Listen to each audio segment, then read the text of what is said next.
అందుకే ఒక మహానుభావుడు అన్నాడు, ఏ పరిస్థితుల్లో అయినా, ఏ గుంపులో అయినా ముగ్గురు కూర్చుంటే అందుట్లో ఇద్దరు బ్రోకెన్ వరల్డ్లో ఉన్నవాళ్ళు, ముగ్గురులో ఇద్దరు.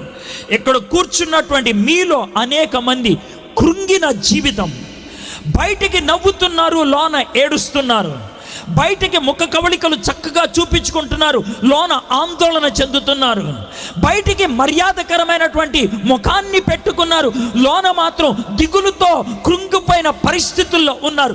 మీ జీవితం మీకే సిగ్గనిపిస్తుంది, మీ చెవులో మీ గురించి మీకు వినబడే మాటలే మీకు దరిద్రం అనిపిస్తుంది. You don't want to live in a silent world.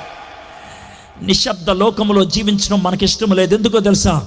మన గుండె చప్పుడే మనకు బాధ అనిపిస్తుంది, మన ఆత్మ ఘోషే మనకి చాలా కష్టం అనిపిస్తుంది. We can listen to anybody out side but not from inside.